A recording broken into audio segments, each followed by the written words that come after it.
What is going on, homies? It's your boy StumpD back for the OPTC video, and in today's video, we're doing another tier list for some of the free-to-play characters in the game, and we're going to be starting a bit of a free-to-play tier list. So, in the comment section below, let me know what you guys want to see next as the next free-to-play character tier list. Whether you want to see Kazuna characters from the Kazuna shop, treasure map characters from the treasure map shop, whether you guys want to see something like clashes, arenas, well, not arenas, because we're doing arenas today.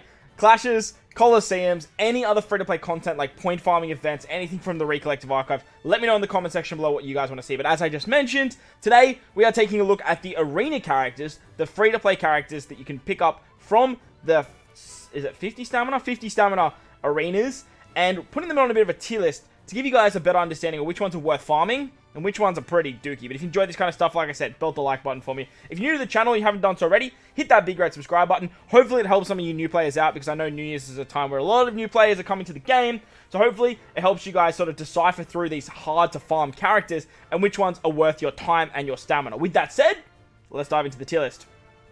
Alright, so as you can see, I've put together a bit of a tier list with all of the tiers here for the arena characters. As you can see, this is all the arena characters here. We have Hawkins as well. Don't stress, I didn't forget about Mr. Hawkins there. That you guys can actually farm at the moment. I think Katarina Devon is not available in the Recollective Archive, but Sasaki is available at the moment, and the rest of these characters are. So, the first character that came out for the arenas, the debut arena, was Arena Kamizo. Now, Kamizo is an orb booster. He's a driven striker, or he might be a driven slasher, but basically he was designed for kid units, and he goes on any kid for a color affinity boost for driven as a 1.3 times on the final stage. Basically, the only real reason I use this guy now is for wave clearing. He's very good in treasure map for wave clearing content. He can do damage to your team, so you can get around stun. So he's pretty capable. Like, he's a capable unit. Not one that I would prioritize, but if you guys are starting to get towards the kind of end game and you haven't farmed him up and you're looking for a really good wave clearing option for stuff like buggy teams, because remember, all these characters are 40 stamina, so they do work well on buggy teams, and this guy is a great wave clearer for those said teams. He has a limit break ability that gives him like a bunch of turns of cooldowns at the start, but other than that, that's pretty much all I use him for. As for Frankie, I think Frankie's probably not bad. Frankie has a very good support that goes on particular Straw Hats. I think it's like Brook and maybe Usopp for attack down removal when they use their special. And then his special, he does some sort of like damage reduction or it's defense removal. No, he sets defense to 0 on the next turn and gives you the clock buff and the perfect buff. Not something that you would really use too much, but he's not a bad character. As for X-Drake's pretty dookie. The only like good thing about this X-Drake is that he can give you a color affinity booster on the final stage by 1.2 times rainbow, as long as you have a strength powerhouse character. What he actually does is like threshold and some other stuff, but like honestly, you're never going to use this guy like ever.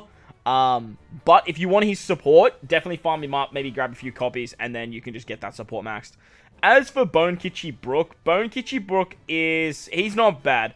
He does end of turn damage. Again, he's a self-proccing conditional boost. He has a very good support for Hiyori and Zoro's, I'm pretty sure, that gives you a 1.3 times conditional boost to defense down. But honestly, for what Bone Kichi Brook does, like, I thought I would use this unit a lot more, but most of the time now, I kind of only use him for his end of turn damage or his support. Next, we got Kawamatsu, came out alongside Ace vs. Kaino, and this is probably my favorite arena unit. Very, very good for free spirit slasher teams. Has a very good support on Odin for 2 turns of paralysis removal, basically like a budget Izokiku. And can do a lot of damage over 2 turns. He removes paralysis and attack down by 3 turns, so he's very, very good for Revolutionary Army 2. So if you guys haven't done Revolutionary Army 2, farm this guy up because he's very, very good. He's great for KDAD teams as well, so that's another really good option because he's a slasher unit. Just an amazing character, and probably my favorite out of all of these units right here. Next, we've got Sanjuan Wolf. Sanjuan Wolf came out alongside V3 Blackbeard, and honestly, he's probably the worst of the arena characters. He's just dookie, man. He has an okay support for Blackbeard that can remove 3 turns of chain coefficient reduction, but like for what he actually does as a character, like he's basically a budget Moria. Like he's just a budget Moria. He does color affinity, and I think he does an orb boost. You're never really going to use this guy. The only time you probably use him is if you have, like, this weird, like, desire to run Super Tandem Blackbeard, and you need another Super Tandem option as a character on the team. That's where you might use him, but honestly, like, he's probably the worst arena character on this list, maybe next to Queen. Next, we got Shinobu. Shinobu's probably one of my most used arena characters. She has end of turn damage and goes on free spirit and shooter teams. She has barrier pen too, which makes her very, very valuable. And if you have over a certain percentile of HP, she'll reduce your HP and then give herself something like 9 turns of cooldowns, which is absolutely crazy, because then you can pretty much use her again like 2 turns later, which is absolutely nuts. The 3 turns of end of turn the 3 turns of end of turn damage is amazing for speed farming content. She's also an attack booster as well, and she clears your positive buffs, which is very, very valuable if you get some crappy like 1.1 times attack and orb boost. Next, we've got Mihawk. Mihawk's going to go into amazing. I love this Mihawk. I use him quite a bit. He is a chain locker, and he's an int slasher unit. I think he's cerebral as well. He has a pretty interesting support for Shanks that can remove 2 turns of resilience, and Zoro as well, as long as they use their special. But the big gimmick of this guy is if you did over a certain amount of damage, I think it's 1 million damage, or it might be more, maybe it's like 3 million. And if you do a certain amount of damage in the previous turns, he then gives himself a bunch of cooldowns as well. Very similar to Shinobu, but you have to do damage, not have HP. So he's not as good, but like the chain lock is really, really nice. He removes defense up as well, which is awesome. And he removes resilience too, which is very, very valuable. Next, we've got Ashura Doji. Ashura Doji came out alongside King and Queen. Was arguably the hardest arena going around when the unit first came out. If you're trying to try this, probably bring a Queen friend captain. That is going to save you a lot of time and a lot of heartache, because this arena was actually quite challenging when it dropped. Ashura Doji is a self-proc conditional booster for slashes and powerhouse units. He's also base stats. He does like 6 turns of defense up, or maybe, no, it's like threshold removal.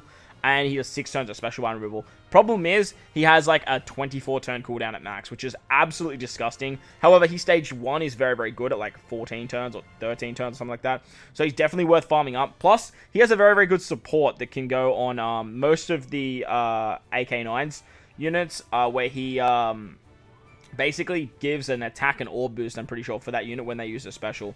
Next, we've got Caesar. Now, Caesar has to be the character. If there was another tier, Caesar would be up here, because, like, Caesar is the unit I use the most out of all of these arena characters. Mainly because, in Treasure Map, he's a speed farming god. He has double special activation. He gives himself his cooldowns at the start of the quest, and then he's just an absolute monster of a wave clearer. On top of that, he can remove Bind and Despair by 2 turns, and then obviously with double special, you have 4 turns. Plus, he's a self-proccing conditional boost, because he gives himself or gives your team, sorry, an extra damage against poison, and he poisons enemies too.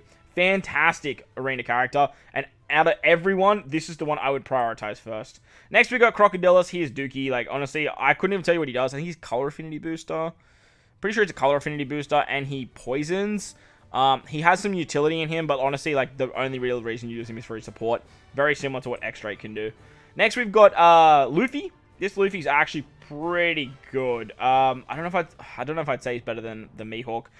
He's pretty good. He's a chain locker, 3 times chain locker. He can remove poison.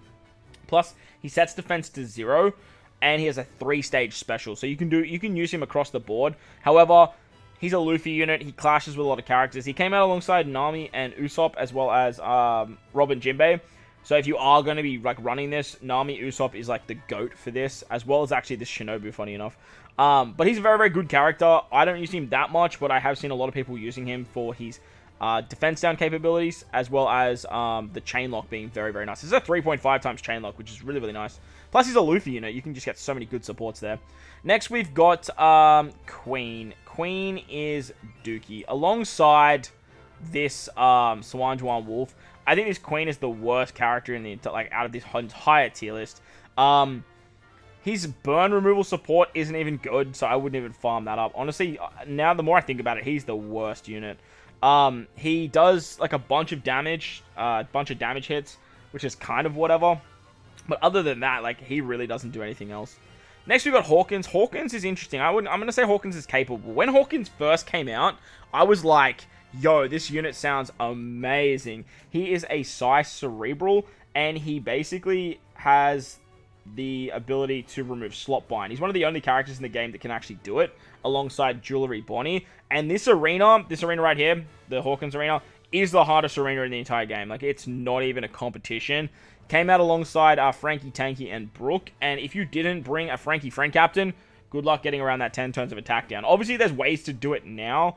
But when the unit debuted, like, there really wasn't too much that you could use. As for his special, honestly, I can't even tell you what it really does. So I'm going to put him at the back end of capable. I haven't really used him ever since his release. But he is a very interesting character, and I can see him being very useful. So I'm going to put him in capable and not Dookie, because, like I said, like, I don't really know where you would use this guy. Next, we got Katarina Devon. Katarina Devon is actually pretty good. Like, she has 6 turns of a, I think it's damage reduction removal. Plus, she's a self-proccing conditional booster for delay. She also gives cooldowns to Driven and I think Slasher units. It might be Driven and Powerhouse, but I know it's definitely Driven. She came out when Super 10 and Blackbeard was floating around. And she's a pretty good, underrated arena character. Well, I don't use her that much, but like the 6 turns of utility is very, very valuable. When you can get the delay condition off, that's great, and the cooldown is quite nice. But like the big reason you're using her is for her 6 turns of, I'm pretty sure it's either threshold or it's damage reduction, one of the two. I think she has another bit of utility in her as well. But like I said, the big notable ones for me is the cooldown and the 6 turns of that particular debuff removal. Finally, we have Sasaki, the arena that's available at the moment. I really, really like this Sasaki. I think this Sasaki is borderline super or amazing. Sasaki has double special activation, and he gives cooldowns to Driven and Powerhouse units, and he's on a 9-turn cooldown. He then gives you color affinity depending on how many times you've used his special, which is very, very valuable. And if you've used his special 3 times, it's a 2.25 times color affinity boost. But the big upside to this guy is he gives cooldowns. He works amazingly with the new Verse Kaido. And the big knock I have with him, though, is that he doesn't have special bind removal on himself. So, a bit of a downside that is the case, but nevertheless, there are ways to sort of get around this. He also does despair and attack down removal by 2 turns, and he does damage as an int character, which is very, very valuable. He's a very, very good character, and honestly, I borderline want to put him at the back end of Super, but he hasn't really been out long enough for me to really give that sort of recommendation that he's the best. But he's available now for free, so I would probably farm him up. As for Katarina Devon, I did just want to really touch on her for a second. She does 6 turns of threshold removal. That's her big gimmick. Plus, she also increases the attack boost by 0.25, which is actually very, very good. So definitely not bad. You could probably argue, for me myself, I'd probably argue that she's there and Luffy is probably here.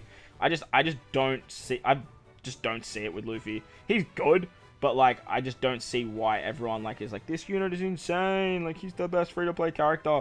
He does a nice little cheeky 10% HP cut. And then he changes block slots into character's own type. So that's actually pretty good. Maybe he is somewhere around here. Maybe he's somewhere here, and Sasaki's probably the back end of Super there. I think I like that a little bit more. As for the other character we were talking about, Caesar. Caesar is, like I said, not Caesar. Hawkins. Hawkins was the other unit we were talking about. He does the slot bind removal, but he also, I think he does some sort of damage null. He's a cerebral striker. He does paralysis, despair removal. No, that's not the right one. Stump, you absolute monkey. This one. He's still a cerebral striker and he's still a psi unit. He gives the increased damage taken for 3 turns and then deals end of turn damage depending on how many units are left at the end. So he's probably a bit better than Kamizo there. But honestly, like I said, I haven't really used him all that much. And obviously it's very situational with that 1.5. He's really good, but I don't think he's a unit that you would farm up now. Honestly, yeah, like I said, I think he's sort of at the back end here. He's sort of a unit that I would just farm up when you need him, rather than some of these other characters here that have sort of seen quite a bit more play than what than these units have. But there you guys go. That is going to wrap up the arena tier list. Let me know your thoughts and opinions in the comment section below. Do you agree? Do you don't agree? Do you have these units? Do you not have these units? Hopefully it helps you guys out. And like I said, let me know what free-to-play character tier list you guys want to see next. Most importantly, though, wherever you guys are in this beautiful world, please remember to enjoy the rest of your day. Hit the like button, hit the subscribe button, do all that good stuff. Thank you for watching, and I'll catch you all in the next one.